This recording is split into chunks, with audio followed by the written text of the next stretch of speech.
Indian aviation, the third largest in the world. Think about this. It is the fall of 1947, and India is now independent from the British Raj after nearly 200 years. You just booked an Air India ticket from New Delhi to Bombay, and it costed you rupees 140. Now let me bring you back. It is the year 2024. And if you open up your laptop or mobile device and try to book the same Air India ticket from New Delhi to Bombay, it will cost you more than 14,000 rupees for the same day flight. Hello, people, you are listening to the Wings of Change podcast, where I am your host Anubhav Mukherjee. In today's episode, I will be talking to you about the Indian aviation industry. In this episode, I will also focus on how India became the third largest aviation market in the world. So stay tuned with me while I take you back to where it all started. Tata Airlines, popularly known as Air India, was the brainchild of J.R.D. Tata from the House of Tatas. He was among the first few Indians to get a pilot's license. In 1932, Tata founded Tata Airmail, a courier service connecting cities like Karachi, Ahmedabad, Bombay, and Madras. Later, the courier service airline was rebranded into Tata Airlines, making it India's first domestic carrier. After a few years, in 1946, Tata rebranded his rapidly growing airlines into Air India, which we now know as Air India Connect. Air India has always been the pioneer of art and culture in India. To what extent, you may ask? Air India went to Salvador Dali, one of the best artists of all time, and asked him to make something for the brand. Dali agreed to the proposal and made a porcelain ashtray with a central shell-shaped design surrounded by a serpent, which was held up by an elephant on one side and a swan on the other. You can go see this art on display at the National Gallery of Modern Art in the city of Mumbai. After years of operation, in the year 1990, the Indian government adopted the open sky policy, after which there came two new operators between the year 1991 to 1993, called Shahara Airlines and Jet Airways. 10 years after that move, there was a major entry into the Indian aviation market. Air Deccan started its operation as a low-cost carrier. So now you may be thinking, what is a low-cost carrier and how is this a significant move in Indian aviation?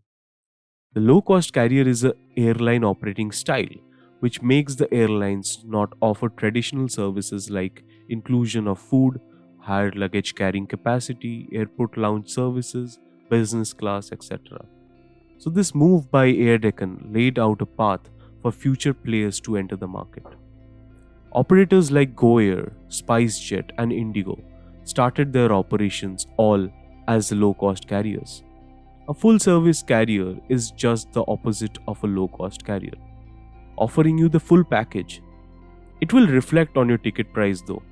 Other than Air India, there came Kingfisher Airlines, the only two domestic full-service carriers of the time. Aviation is a very expense-heavy market, making it hard for companies to survive if they do not have a strong business model. Operators like Kingfisher, Jet Airways, and Air Deccan accumulated huge losses and also were highly in debt, which caused the expenses to increase, and to an extent when they had to stop their operations and declare bankruptcy. Aviation sector in India had a rise and fall story, where companies gained popularity among the masses in a short time due to fewer operators in the market. Now that's a topic for some other day. Today, as we see this market becoming smaller in terms of the number of operators, we also see the number of people traveling by flights increasing over the years. During the COVID-19 global pandemic, we did see a fall in demand for air travel because people were bound by lockdowns all over the world. The aviation industry slumped as they had to ground their fleets. Only a few international flights and cargo flights on the domestic routes were being operated to carry out essential goods. As we are in the year 2024, there are only few operators left in the domestic aviation market of India.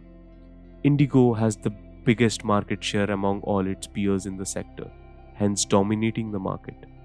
Then there is Air India Connect, which is a remodel of the original brand of Air India after the Tatas bought it back from the government. SpiceJet is another low cost carrier operator like Indigo. These are the three main companies in the domestic aviation market. However, as you know, they also fly to international destinations.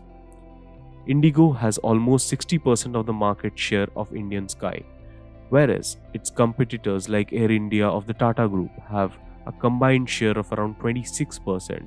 But this combines companies like Air India, Vistara, and Air Asia India.